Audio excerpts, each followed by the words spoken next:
సాయికృష్ణ గారు సార్ చెప్పండి సార్. అదే ఇందాక అడిగిన క్వశ్చన్ ఇంకొకసారి అంటే ఇది వస్తుంది at the same time Saraswati వస్తుంది, అవును రెండు సార్. ఈటీవీ విన్ అనే బ్యానర్ రెండింటికి కామన్ గా ఉంది. అవును సార్. సో ఏంటి మరి అంటే మీతో మీకు పోటీయా లేకపోతే ఎందుకు ఆ డెసిషన్ తీసుకోవాల్సి వచ్చింది?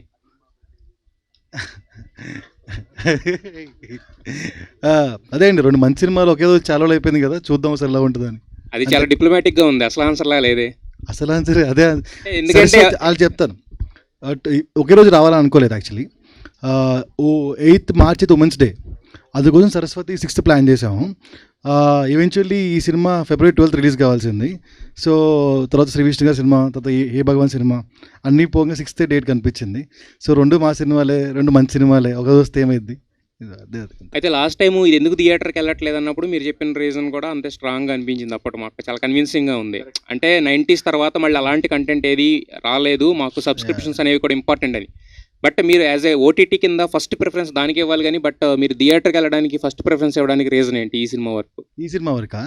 సో అదే మీకు చెప్తా, అదే అనగనగా తర్వాత మంచి ఒరిజినల్ కాంటెంట్ లేకుండా థియేటర్కి వెళ్తున్నాం, ఓ సినిమా లేకుండా థియేటర్కి వెళ్తున్నాం. And some of the few contents థియేటర్కి వెళ్ళిన తర్వాత నెట్ఫ్లిక్స్కి వెళ్తున్నాయి. ఆ తర్వాత అందరూ అదే అడుగుతున్నారు, ఏంటంటే థియేటర్లో వస్తుంది, నెట్ఫ్లిక్స్లో వస్తుంది, ఎక్స్క్లూజివిటీ ఏం లేదా అనేది. సో ఒక మంచి సినిమా ఉంది, so only on ETV win అనే బ్రాండ్ని ఎక్కువ బిల్డ్ చేద్దాం అనుకున్నాం ఈ సినిమా నుంచి. ఈవెన్చువల్లీ ఏమైందంటే థియేటర్ ఎక్స్పీరియన్సే ఈ సినిమాకి బెటర్గా ఉంటుంది ఓటీటీ ఎక్స్పీరియన్స్ కన్నా అనేది ఫ్యూ ఫోకస్ గ్రూప్ టెస్టింగ్ వల్ల మేము కన్విన్స్ అయినాం, అందుకే తీసుకొస్తుంది. But experience okay sir, but build చేసుకోవాలని అంటే మీకు మెయిన్ కాన్సెప్ట్ బ్రాండ్ అది కదా. అయితే సిరీస్లు ఎక్కువ తీద్దాం అనుకుంటున్నాం, ఇంకా దానికైతే చాయిస్ లేదు కదా, సిరీస్లతో బిల్డ్ చేద్దాం. సిరీస్ అయితే చాయిస్ లేదు, అడగరు కదా ఇంకా సినిమాకి తీసుకెళ్ళమని థియేటర్కి. శివాజీ గారు సార్ ఇటు సార్ చాలా కాలం తర్వాత ప్రొడక్షన్ చేస్తున్నారు కదా, అప్పటికి ఇప్పటికి ఎలా అనిపిస్తుంది ప్రొడక్షన్? ఎందుకంటే చాలామంది ప్రొడ్యూసర్స్ చాలా మాట్లాడుతున్నారు, ప్రొడక్షన్ ఇలా ఉంది అలా ఉంది, ఈ ఇబ్బందులు ఆ ఇబ్బందులు, చాలామంది సైలెంట్ అయిపోతున్నారు కూడా కదా. అంటే నాకైతే ఏమీ అనిపించలేదండి. నాకు టాటా బిర్లా మధ్యలో నుంచి నాకు ఎక్స్పీరియన్స్ ఉంది సినిమా మేకింగ్ మీద. నాకైతే పెద్దగా డిఫరెన్స్ ఏమి అనిపించలేదండి. టెక్నికల్గా మారిందే తప్ప మేకింగ్ సైడు ప్రొడ్యూసర్గా దగ్గరుండి చూసుకుంటే నాకు అప్పుడు ఇప్పుడు నాకైతే పర్సనల్గా ఏం అనిపించలేదు సార్. అంటే ఈటీవీ విన్ అప్రూవల్ ఉండటం వల్ల కొంచెం ఈజీ అయిందంటారు ఫైనాన్షియల్గా కూడా? డెఫినెట్గా కదండి, మనకొక సినిమాని కొనేశారు అని అంటే ఆ ధైర్యం వేరు కదా, ధైర్యం వేరు.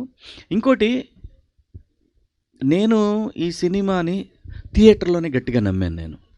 అందుకే కాన్ఫిడెంట్గా వాళ్ళు ఇచ్చిన డబ్బుల గురించి అంతవరకే కాకుండా దాన్ని ఎక్స్పాండ్ చేసి, నేను ఒకవేళ ఏదైనా దెబ్బ కొట్టినా కూడా భరించగలిగే స్థాయిలో దీన్ని ఎలాగైనా తీయాలి అనే ఉద్దేశంతో ఎక్కడా కాంప్రమైజ్ కాకుండా నేను ఈరోజు మీ అందరి ముందు గర్వంగా చెప్పగలనండి, ఈ సినిమా మీరు మన తెలుగులో కానీ తమిళ్లో కానీ తీసే బిగ్ సినిమాస్ తోటి ఆ క్వాలిటీ తోటి ఏమాత్రం తగ్గకుండా మాత్రం చేశానండి, అదైతే గ్యారంటీ. సో దానివల్లే నాకు కొంచెం డేస్ పెరిగినాయి, వాళ్ళు ఇచ్చిన దానికన్నా నాకు డేస్ కొంచెం ఎక్కువ పెరిగినాయి. ఇంకా మిగతా టెక్నికల్ సైడ్ మాత్రం టూ మచ్ స్ట్రాంగ్గా ఉంటుందండి సినిమా. మనం సినిమా ఎలా ఏ రేంజ్లో హిట్ అవుతుంది ఏమవుతుంది ఇదంతా కూడా ఆడియన్స్ పోయిన తర్వాత చెప్పాలి. బట్ ఇది మన కాన్ఫిడెన్స్ మాత్రం, ఏది సినిమా బాగుంది అనేది మన కాన్ఫిడెన్సు. మన చుట్టూ ఉన్న 10 మంది సినిమా చూసి సినిమా చాలా బాగుంది, థియేటర్కి రాలేదనేది లోపల లావా పొంగుతున్నా కూడా ఒక ఎథిక్స్ ఉంటాయి కదా. నాకు ఒక రీఎంట్రీ ఇచ్చిన ఒక సంస్థ, మనం ఇలా పోదాము, పైగా వాళ్ళన్న గొప్ప మాట కూడా ఏంటో తెలుసు, మీరు పెట్టింది మీకు మళ్ళీ వచ్చేస్తుంది, దాని గురించి ఏం ఆలోచించవద్దని కూడా చెప్పారు. సో ఇంత బాగా ఇంత గొప్పగా ఎవరు చెప్తారు చెప్పండి? మేము ఇచ్చింది ఈ బడ్జెట్లో సినిమా తీయాలి, నువ్వు తీస్తానన్నావు, అయిపోయింది, ఇంకా నీకు మాకు నీ దోల నువ్వు తీసుకున్నావు, ఇలా అనలేదు. సో అటువంటి కంపెనీలో నేను ఎదురు మాట్లాడేది ఉండదండి, ఎప్పటికీ ఉండదు. నేను నా చివరి వరకు ఉండదు ఆ కంపెనీ దగ్గర మాత్రం. సో నాకైతే మార్పు ఏం కనపడలేదు నిశాంత్ గారు మేకింగ్లో. All the best. Thank you అండి. శివాజీ గారు, ఫస్ట్ టైం మీరు ప్రెస్ మీట్ పెట్టి అది అనౌన్స్ చేసినప్పుడు ట్రైలర్ ఇదేంటి ఇంత మంచి కంటెంట్ని ఇలా వెళ్తున్నారు అనుకున్నాం. లక్కీగా ఆ రోజు అనిల్ లాంటి ఒక పాజిటివ్ పర్సన్ రాబట్టి ఇమ్మీడియట్గా ప్రీవ్యూ చూసేసి ఇమ్మీడియట్గా మీకు ఇలా మారింది. మీరు కనుక ప్రొడక్షన్ చేయకపోతే ఇప్పుడున్న బడ్జెట్లో ఈ సినిమా జరిగేదా ఇప్పుడున్న సిచ్యువేషన్స్లో? ఖచ్చితంగా కాదండి, 100%. ఈ సినిమా ఒక 6 కోట్ల దాకా అయ్యేది గ్యారంటీగా. నేను చూస్తున్నాను కాబట్టి, నేను సినిమాలు చేస్తున్నాను కాబట్టి ఒక 5.5 నుంచి 6 కోట్లు గ్యారంటీగా అయ్యేదండి. బికాస్ ఇక్కడ ఏంటంటే మనము దగ్గరుండి చూసుకున్నప్పుడు, మనం పిల్లల్ని దగ్గరుండి చూసుకున్నాం అనుకోండి, ఏమైద్ది, మన కంట్రోల్లో ఉంటారు. మనం వాళ్ళని స్కూల్కి పంపించేసాం, మనం ఫీల్ అయ్యి మన దారిని మనం ఎరా వచ్చావా ఇంటికి అని అడిగితే వాడు వచ్చాననే చెప్తాడు. అంటే ఎందుకంటే నాన్న లేడు అక్కడ. ఎరా వచ్చావా అంటే అర్థం ఏంటి, ఎరా ఇంకా రాలేదంటే వాడు టెన్షన్ పడతాడు, కానీ వచ్చావంటే అదే డిఫరెన్స్ అండి, ఏముండదండి. ఎప్పుడైనా వేసుకున్న బడ్జెట్ కొంచెం అటు ఇటు అవుతుందే, కానీ బీభత్సంగా అయితే మాత్రం అదంటే నేచరు సపోర్ట్ చేయక మిగతా కారణాలు ఉండొచ్చు. గట్టిగా మేనిఫెస్ట్ చేసుకున్నట్టున్నారు. ఈ సినిమా వల్ల నాకు తెలిసి ఒక్క సుధీర్ గారికి లాభం అండి. మిగతా వాళ్ళందరికంటే ఇప్పుడు ఈటీవీ వాళ్ళకి ఏమవుదు, వంశీ గారికి ఇంకో 4 సినిమాలు చేస్తారు, మీరు చేసుకుంటూ ఉంటారు. ఇదే మాట నేను అన్నాను తనతోటి, నువ్వు అవును. చాలా లక్కీ ఫెలో అయ్యా ఈ సినిమాకి మాత్రం, నువ్వు చాలా అదృష్టవంతుడివి. అది ఈ ఓటీటీలో అయినా అదృష్టవంతుడివే, ఇక్కడ డైరెక్ట్ థియేటర్లో ఓటీటీలో తీయటం వేరు శివాజీ అన్న. ఎట్టి పరిస్థితుల్లో ఓటీటీలో రిలీజ్ అయిన సినిమాలన్నీ సితార్ల అడ్వాన్స్లు ఉంటే డైరెక్టర్లకి బలేవాడు. నా పాయింట్, థియేటర్కి వచ్చే ఆడియన్కి ఉండే మజా వేరే. మీరు చెప్పినట్టు ఆ దర్శకుడికి, ఏ దర్శకుడికైనా థియేటర్లో తన పేరు చూసుకోవటం వేరు, ఓటీటీలో పేరు చూసుకోవటం వేరు. సుధీర్ గారి ఎక్స్పీరియన్స్. డెఫినెట్గా అండి, థ్యాంక్ యూ ఫస్ట్ అది అన్నందుకు. మీరు అన్నట్టు థియేటర్లో పేరు చూసుకోవడం ఎమోషన్, చిన్నప్పటి నుంచి అది చూసే ఇంత దూరం వచ్చాం కదా. సో సడన్గా టీవీకి వెళ్ళిపోతున్నప్పుడు చిన్న డిసప్పాయింట్మెంట్ డెఫినెట్గా ఉంది. బట్ తర్వాత ఇందాక నేను చెప్పినట్టుగా ఒక మిరాకిల్ లాగా జరగటం, సో ఈరోజు అగైన్ మళ్ళీ నేను థియేటర్లో నా పేరు నేను చూసుకుంటున్నాను అన్నప్పుడు చాలా హ్యాపీగా ఉందండి. దాంట్లో డెఫినెట్గా అది హ్యాపీ మూమెంటే. అలియానా ఏమన్నా రంజాన్ మాసంలో ఏదన్నా మంచి న్యూస్ చెప్తారేమోనని, అంటే టాలీవుడ్లో హాలీవుడ్ ఎంటర్టైన్మెంట్ అని చెప్పి ఒక బ్యానర్ స్థాపించి ఒక మంచి సినిమా తీశారు, అందరూ బాగుండాలి అందులోనే ఉండాలని, అది కూడా ఒక పాజిటివ్ ఫీలింగ్ తీసి మళ్ళీ ఆపేశారు. ఈ రంజాన్ మాసంలో ఏదన్నా కొత్త అనౌన్స్మెంట్ చేస్తారేమోనని. చెప్తా, ఇది రంజాన్ కదా, బక్రీద్లో అడుగు చెప్తాను. Thank you. శివాజీ గారు, సార్ ఇప్పుడు కోర్టు సినిమాతో మీరు టోటల్గా మంగపతి అయిపోయారు. ఇమేజ్ పరంగా కానివ్వండి, దాని celebration, character celebration, cinema success అన్నీ బాగా బ్రహ్మాండంగా సెలబ్రేట్ అయ్యేది. ఇప్పుడేమో ఇందులో అంటే సోషల్లీ ప్రిడామినెంట్ క్యారెక్టర్గా కనిపించారు మీరు. ఇందులో ఈ ట్రైలర్లో చూస్తుంటే కొంచెం హెన్పెక్డ్ హస్బెండ్ లాగా కొన్ని షాట్లు డిపిక్ట్ చేస్తున్నాయి. వాట్ ఈస్ దిస్ ట్రాన్స్ఫార్మేషన్ అండి? అంటే ట్రాన్స్ఫార్మేషన్ అంటే ఆర్టిస్ట్గా అన్నీ చేయాలి కదండి. మీ తాలూకు సైకలాజికల్ అప్లికేషన్ కానివ్వండి, ఒక ఆర్టిస్ట్గా అది ఆటోమేటిక్ వస్తుంది, అనుభవంతో వస్తుంది. నటుడిగా పరిణతి చెందినప్పుడు అవన్నీ కూడా ఏది బాగా ఎంజాయ్ చేశారు? నేను ప్రతి ఒక్కటండి, ఇప్పుడు నేను చేసే సినిమాలన్నీ కూడా నాకు వచ్చిన పాత్రలు అటువంటి అదృష్టం అండి. అది నిజం చెప్తున్నాను. నేను ఇంద్రాలో ఆ క్యారెక్టర్ చేసిన రోజు అదే ఆర్టిస్టు, అదే పెర్ఫార్మెన్సు. దాని తర్వాత ఒట్టేసి చెప్తున్నాలో చేసిన క్యారెక్టర్ అదే పెర్ఫార్మెన్సు, మంగపతిలో చేసింది అదే, దండోరాలో చేసింది కూడా అదే ఆర్టిస్టు. ఇక్కడ డిఫరెన్స్ ఏముంటుందంటే అండి, నాకు అనిపించింది ఒకటి టైము, 2 పాత్రలు రావటం. మేజర్గా కీ రోల్ ప్లే చేసింది మాత్రం నా విషయంలో టైం, అంతే సార్. Very good. ఆ చిన్న లక్ ఫ్యాక్టర్ అనేది నాకు వర్కౌట్ అయింది అనిపించింది. Very good, congratulations, all the best. Saikrishna గారు సార్ చెప్పండి సార్. ఇప్పుడు మొట్టమొదట this film was made for OTT అంటే, బట్ ఆయన అడిగింది థియేటర్ కనే, but it was later altered for OTT. Right sir. Yeah. Okay, తర్వాత మళ్ళీ అనిల్ రావిపూడి గారు లాంటి ఒక పెద్ద డైరెక్టర్ వచ్చి ఇది థియేట్రికల్ ఫిల్మ్ అనగానే that became a theatrical film. Not completely true. Yeah. అదే కదా ఇప్పుడు డిస్కస్ చేస్తున్నది. అనిల్ గారు చెప్పిన తర్వాత మనం ఒక 4-5 ఫోకస్ గ్రూప్ టెస్ట్ చేసినాం. ఆ ఫోకస్ గ్రూప్స్ కూడా అదే లెవెల్ ఆఫ్ ఎక్స్పీరియన్స్ని చేసిన తర్వాత we decided that. Was it not done before? No, it was decided before to do it in OTT because after Rajavich Rambe, after the ETV and Netflix collaboration, we thought of doing it for OTT ane. Okay. Yeah. వాస్తవం అండి నాగేంద్ర గారు. ఏంటంటే అనిల్ గారు చెప్పటం అనేది ఆయన చెప్తే చేస్తున్నామని కాదు, ఆయన ఎక్స్పీరియన్స్ని ఎక్స్ప్రెస్ చేయటం వల్ల తర్వాత ఇంకా కొన్ని ఫ్యామిలీస్ కూడా థాట్ ప్రొవోకింగ్ అండి, అంతే. అది అంతే అండి. మళ్ళీ మనం అంతా నెపం ఆయన మీద పెట్టండి, అది రేపొద్దున ప్రెషర్ అయితే తప్పుగా ఉంటుంది ఏమనిపించింది నాకు. నేనంటే చెప్తున్నా, అది ఫోకసింగ్ ఏదో చేసామని చెప్పారు కదా, నేను అది I came to know. But ఎందుకంటే గబుక్కుని ఓటీటీ నుంచి థియేట్రికల్ డైమెన్షన్కి ఎలాగ వెళ్ళిపోయింది, థియేట్రికల్ డైమెన్షన్ నుంచి మళ్ళీ ఓటీటీకి ఎలాగ వచ్చింది, ఓటీటీ నుంచి మళ్ళీ థియేటర్కి ఎలా వచ్చిందన్న ఆ ట్రాన్స్ఫర్మేషనే కొంచెం సామర్సాల్ట్ మూమెంట్ లాగా అనిపించింది నాకు. In December only we decided it should be in OTT అని. Okay, but all of you all the very best. More importantly first time director, పెద్ద హిట్ కావాలి. Thank you so much, sir. Should become a very very big hit. Thank you. Industries sake. Good luck, all the very best. Thank you. Shivaji Thank you, sir. Suresh. మన first ఒక దీని గురించి main character గురించి, panchayat secretary Sriramu క్రిమినల్గా ఎందుకు మారాల్సి వచ్చింది?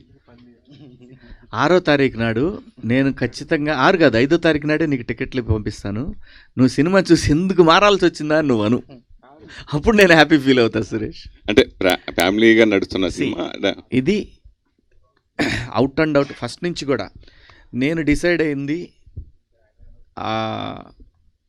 90s తర్వాత. నేను decide అయింది ఒకే కైండ్ ఆఫ్ మూవీస్ చేయొద్దు. డబ్బుల కోసం అయితే గంటల లెక్కన కూడా ఫ్రీగా, అంటే అంత ఫ్రీనెస్ లేకుండా మనం పనిచేసేంత అవకాశం వచ్చింది. కానీ నేను అది ఫిక్స్ అవ్వాల. ఆర్టిస్ట్గా నాలో ఎన్ని కోణాలు ఉన్నాయనేది నన్ను నేను ఆవిష్కరించుకోవాలనుకున్నా.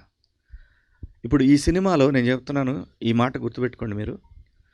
ఈ సినిమాలో ఈ పాత్ర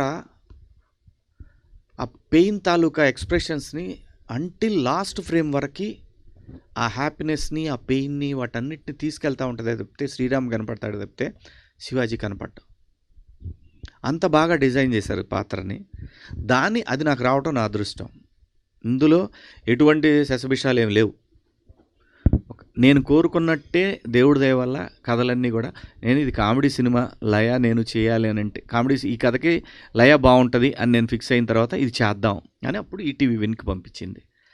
20 సంవత్సరాలు వెనక్కి వెళ్తే వరుసగా ప్రతిరోజు కొలుస్తూ ఉండేవాళ్ళం. బ్యాక్ టు బ్యాక్ సినిమాలు మీరు ప్రొడ్యూసర్గా బెక్కం వేణుగోపాల్తో కలిసి వరుస సినిమాలు చేస్తూ ఉండేవారు. ప్రొడక్షన్ స్టార్ట్ చేశారు, వరుసగా హిట్స్ కొట్టారు.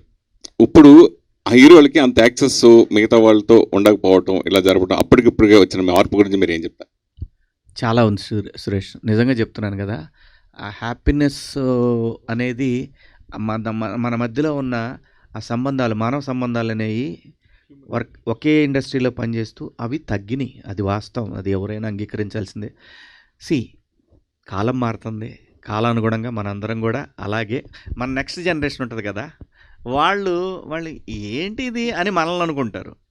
సో ఇది కాలానుగుణంగా మారాల్సిందే సురేష్. నాకైతే అది చాలా మిస్సింగ్. ఎట్లాగైతే మీరు ఫీల్ అవుతున్నారో, ఎలా తిరిగేవాళ్ళము, ఎలా మాట్లాడుకుని, ఇప్పుడు ఏం ఇందాక శివ ఏదో మాట్లాడుతుంటే వెనకాల చూసుకోవాల్సి వస్తుంది, ఎవరి దగ్గర కెమెరాలు ఉన్నాయా, పర్సనల్ విషయాలు ఏదైనా సరదాగా మాట్లాడుకోవడానికి కూడా అవకాశం లేకుండా. Those are golden days 100%. ఇవంటే గోల్డ్ బాగా పెరిగిండేసి, ఇవి రేటు పెరిగిండేసి ఇవి. లయ గారు, సో మీకు ఆ క్వశ్చన్ మీకు కూడా వర్తిస్తుంది అనుకోండి. సరే, అంటే మళ్ళీ ఇప్పుడు డబుల్ హ్యాట్రిక్కి శ్రీకారం చుట్టే సినిమా ఇది అవుతుందని మీకు నమ్మకం ఏర్పడిందా థియేటర్కి వస్తున్నప్పుడు? డెఫినెట్గా అండి, దీనికి అయితే ఆ పొటెన్షియల్ తప్పకుండా ఉంది.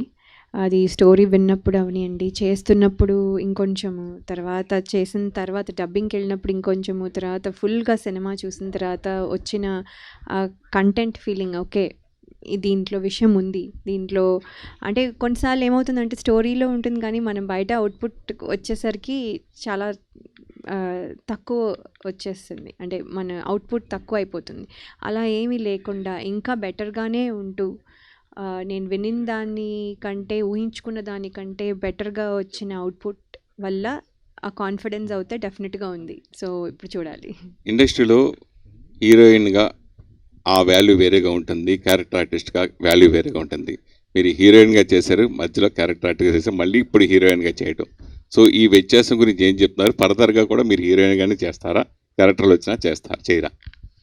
అలా ఏం లేదండి, మనం మంచి పాత్రలు అయితే చేస్తాము. అది క్యారెక్టర్సా, హీరోయినా, ఇప్పుడు నేను ఎప్పుడు హీరోయిన్ అంటే అంటున్నారు కానీ బట్ నేను ఎప్పుడు మెయిన్ లీడ్ అని అనుకున్నాను, అంటే దట్ ఈస్ అ రోల్. అది అంతే తప్ప దెర్ ఇస్ నథింగ్ అలా ఇదే చేయాలి అదే చేయాలి అని ఏం లేదు. అట్ ద సేమ్ టైం ఏంటంటే హీరోయిన్కి ఒక రకమైన గుర్తింపు ఇది అది అంటున్నారు, కానీ నన్ను ఎప్పుడు మీలాంటి వాళ్ళు ఎప్పుడు మా లయ అని అంటారు. అది నేను క్యారెక్టర్ ఆర్టిస్ట్ అయినా కూడా లేకపోతే నేను ఆర్టిస్ట్గా చేయకపోయినా కూడా మీరు ఎక్కడైనా నన్ను బయట మీట్ అవుతే మా లయ అని అంటారు. సో ఆ పేరు తెచ్చుకున్నాను. ఆ పేరు ఇంకా కొత్త మీడియా పీపుల్ వాళ్ళతో కూడా కంటిన్యూ అవ్వాలి అని కోరుకుంటున్నాను. అది చాలండి. ఇంకా హీరోయిన్ లయకి క్యారెక్టర్ ఆర్టిస్ట్ లయకి పెద్ద డిఫరెన్స్ లేదు నా మైండ్లో అయితే. మామూలుగా ఒక సినిమాకి ఓ బడ్జెట్ ఉంటుంది, అలాగే సీరియల్స్కి ఒక బడ్జెట్ ఉంటుంది, అలాగే ఓటీటీ ఫిలిమ్స్కి ఒక బడ్జెట్ ఉంటుంది. దాన్ని బట్టే హీరోయిన్స్ కానీ క్యారెక్టర్ ఆర్టిస్ట్ కానీ రెమ్యునరేషన్ తీసుకుంటారు. నిజం చెప్పండి, ఈ సినిమా మీరు ఓటీటీ రెమ్యునరేషన్ తీసుకున్నారు, సినిమా రెమ్యునరేషన్ తీసుకున్నారా? నాకు శివాజీ గారి కోసం చేసారా? ఏంటి ఈ సినిమా రెమ్యూనరేషన్ ఏంటి అనేది కాదులేండి. అంటే what ever I think I deserve he gave it. ఇంక క్వశ్చన్స్ లేవు, ఇదేం ఈ మధ్య లేవు, ఓటీటీ ఎక్కువ నెగోసియేషన్స్ లేవు. తీసుకుంటున్నారు. సినిమా కంటేనా? ఓటీటీ ఎక్కువ తీసుకుంటారు. సినిమా కంటేనా? ఈ సినిమా గురించి కాదు, జనరల్లీ చెప్తున్నానండి. యా, సో అలాంటివి ఏమి లేవు. నాకు whatever I deserve he gave it to me. నేను లయ నాకు ఆల్రెడీ తెలుసు, సో ఆల్రెడీ మేము చేసాము కాబట్టి నాకేం తక్కువ చేయలేదు. He has done more than what others did. Vamsi గారు, మీరు ఇండస్ట్రీకి రాకముందు నంది అవార్డ్స్ ఉండేవి, మీరు ఇండస్ట్రీకి వచ్చిన తర్వాత నంది అవార్డ్స్ లేవనుకుంటా నాకు తెలిసి.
నిషా గారిది ఆ వీడియోస్ నేను రెగ్యులర్గా చూస్తాను.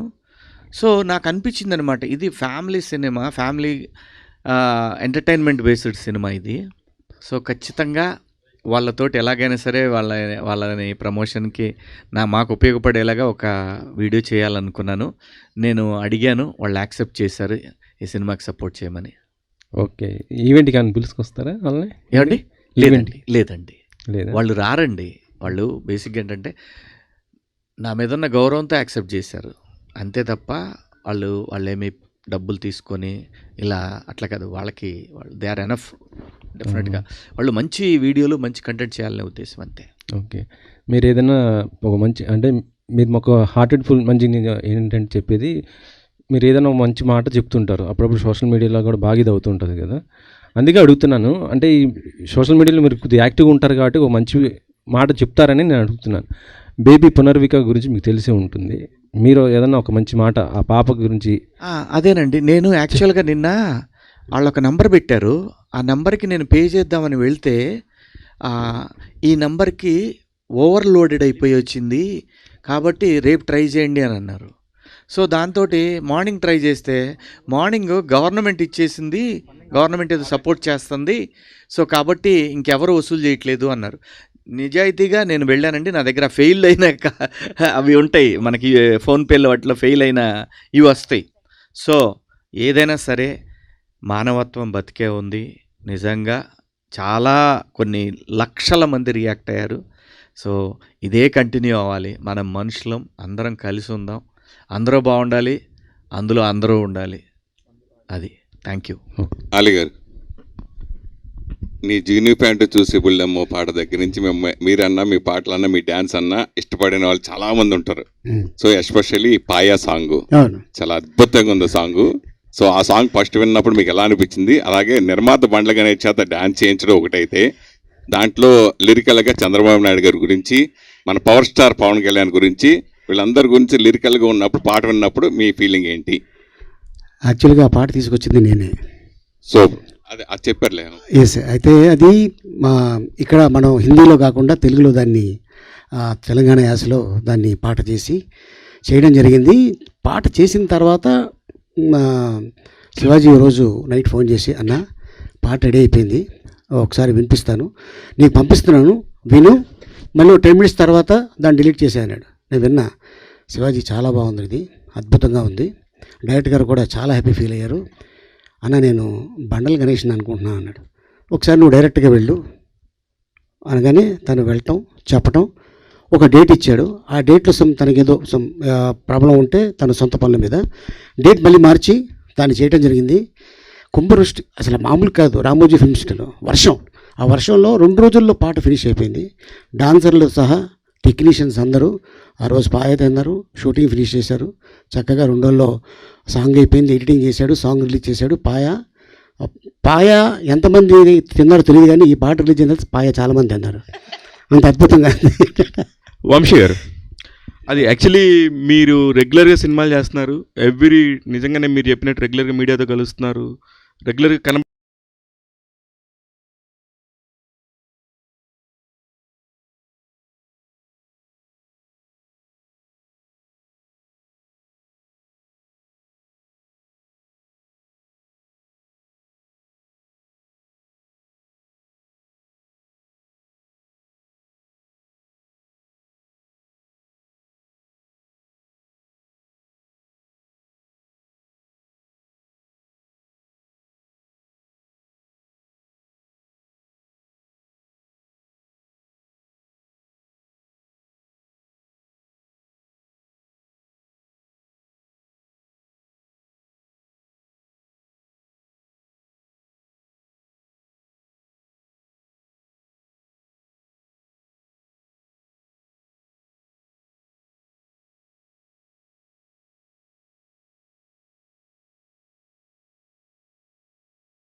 Media cast and crew andarki kuda thank you very much. We're wishing you all the very best to the entire team. Thank you.